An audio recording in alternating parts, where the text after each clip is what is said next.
So I'm going to start off. We're both showing up with the intention to be heard, and I would like to know by the end, my intention is to hopefully understand that you and I still have an agreement, that the agreement that we had is in place, and that that it will be held.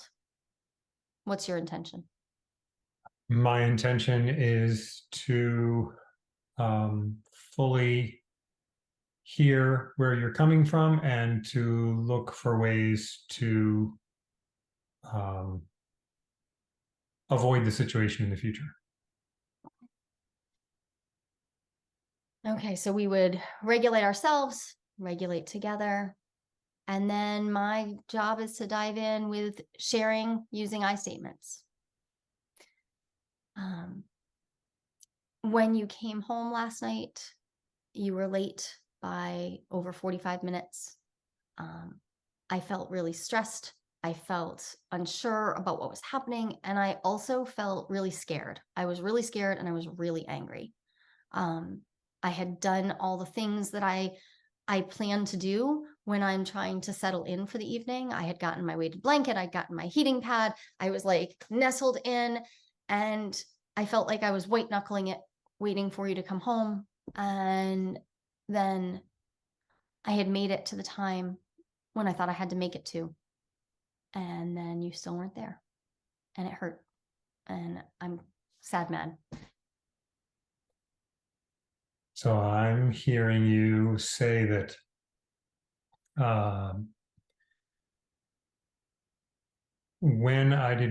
while I wasn't showing up, while I wasn't there when I had agreed to be there, you were feeling a lot of dysregulation and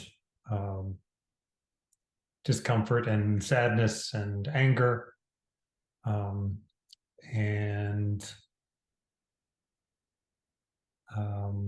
Did I get that right? Yeah, that's true. And Right. yeah, Is there more? I said sad, mad. I was also feeling sad and Sad. lonely. Yeah, I was feeling really lonely. Okay, so Like existential lonely, not just in the moment lonely. in my during my not my absence, although it sounds like it started during my absence, by when I didn't show up when I said I would, that exacerbated what you were already feeling, and then you got into some existential feelings, not just feelings of the moment. Mm-hmm. Yeah, Okay. I was freaking out. So do I have that right? Is there anything else? Yeah. Yeah. I mean, I could give you like a whole bunch of details about like how my, so I guess there is one more thing, because I also started to kind of thought spiral, and then I was freaking out, and I was starting to say really negative things to myself in my head. And I know it's not your responsibility to take care of my thoughts, but that's what was happening for me. Right. Okay. So when I didn't show up, that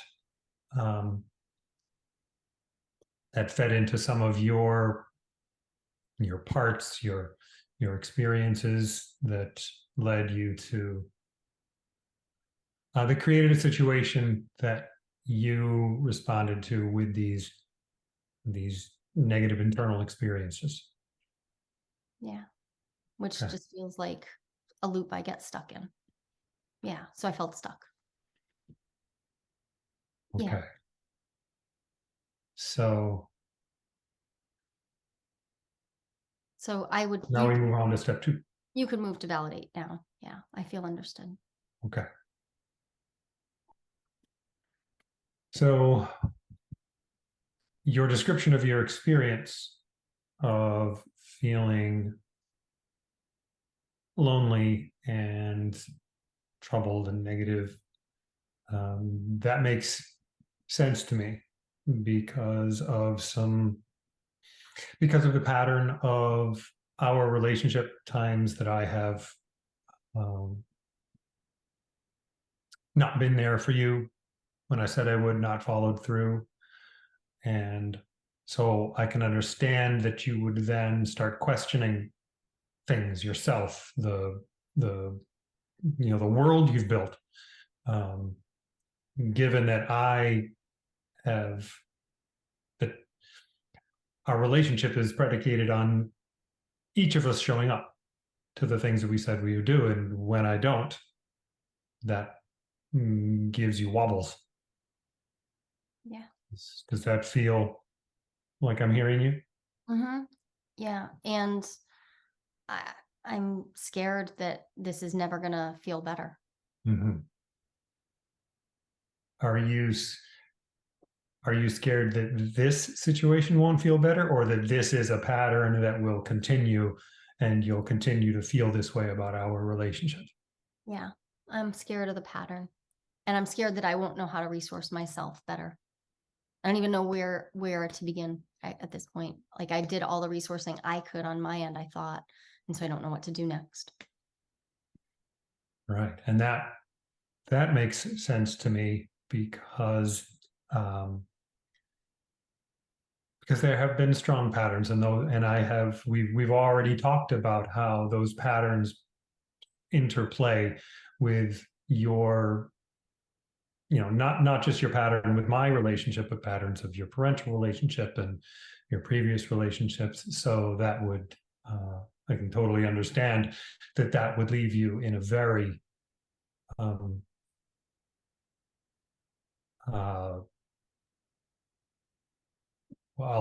sad and hopeless spot.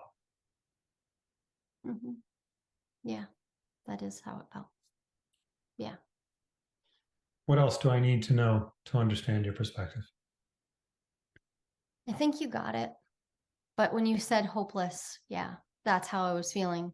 I started to feel really hopeless. I didn't know how I could resource or what I could do next. And I still don't. I really don't know what to do next. Okay. Okay. So I feel complete on my side. Okay. So it's your turn So to share. yeah.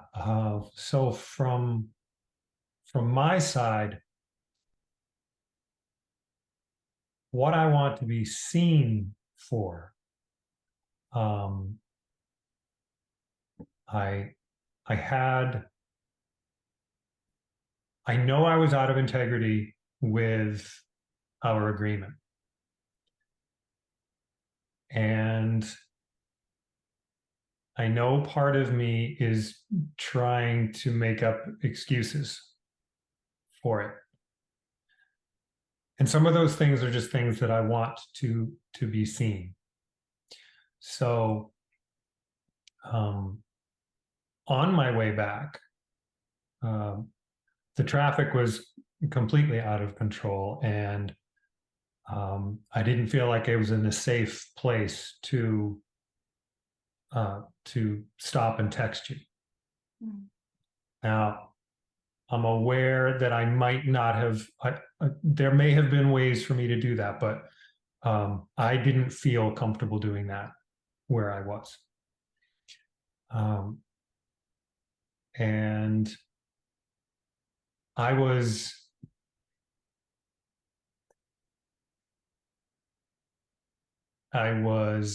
very uncomfortable knowing that I was doing this thing again that I have done before. And part of me was just devastated at seeing this pattern play out again. Part of me was feeling very righteous. Like, I know we have an agreement, and I know that there's ramifications to what's happening right now. And I'm doing everything that I can to meet the spirit of the agreement. Mm. Okay, so that's part of me. There was part of me feeling that, part of me coming up, and I suspect that that's part of what blocked me from finding a way to stop and carry out the practicality of our agreement of actually finding a place to stop and letting you know what was happening. Can I mirror back that much so that I can Yes, please Make do. sure I get it all. So let me see if I got it. You know that you were late. You were aware that you were out of your agreements, that you were not holding them, and that there were parts of you feeling different things. And you were aware of the fact that parts of you were feeling different things. And I'm hearing you say that you were not feeling like you were in a safe enough place to pull over and hold to the letter of our agreements. And that part of you was feeling self-righteous, and that you're willing to name that you were feeling that. Did I get that right? Yes. Okay. What else do I need to know to understand? Um, um, the one more, the more is that I'm not sure how. I heard you say that I was aware of the different parts of me. I actually, I'm not sure that I was aware in the moment of those different parts. Um, when I got back, and honestly, as part of this process, I started to realize, oh, okay, I can see how there were multiple parts at play.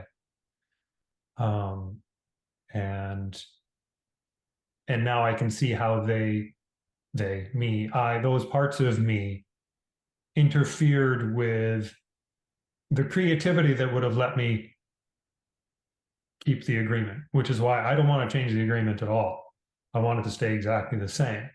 And I want to work on getting those parts aligned and on board. So that's, I feel,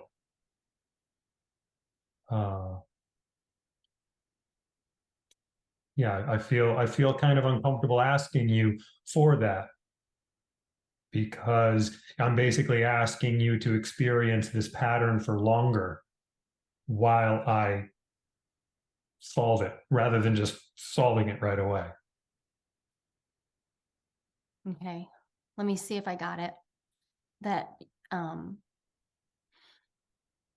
you are discovering now that there were multiple parts of you active, but you didn't know that at the time. And that when you were driving back, you were feeling unsafe in your own way, and you didn't feel like you had access to your creativity, and that you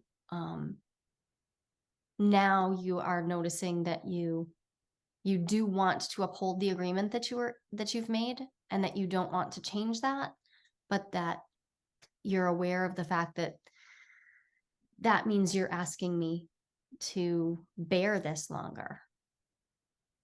Did I get that right? Yes.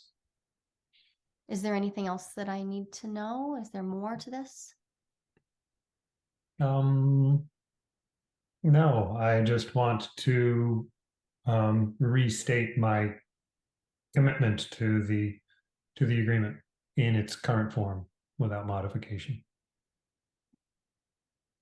Okay, so I wanna move into step 2. So I'm going to just review for a second.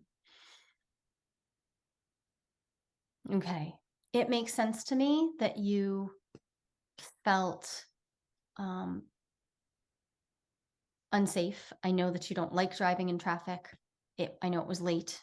It makes sense to me that given that foreclosed some of your creativity, and that you also weren't feeling secure enough to pick up the phone, because that wouldn't have been safe itself. That would literally have not been safe. And also figuratively, like you weren't feeling creative about what to do about even maybe pulling over or something, that's what you were feeling. And that makes sense given your stress over not just driving, but also the fact that this is probably the 100th time we've talked about your pattern around time. And so I can see why the stress of acknowledging to yourself that you're in a pattern made it extra hard. Does that feel like I'm hearing you? Yes, yes, it does. Do I need to know anything else to understand your perspective on this?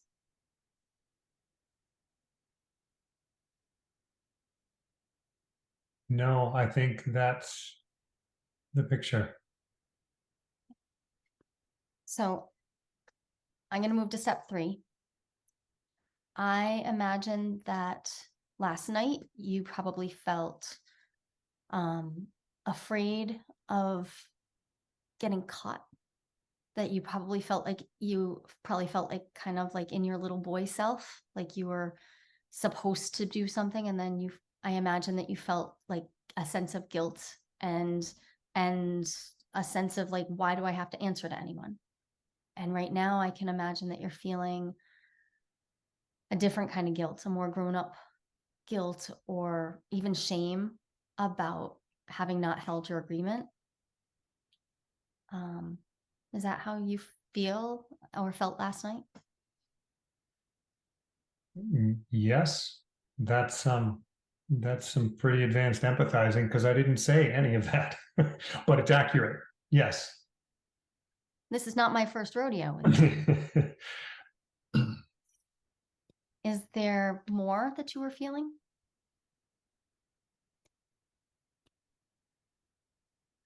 There isn't more that I was feeling at the time. And right now, what I feel is that I have just described all of the things that happened in the tense part of my return.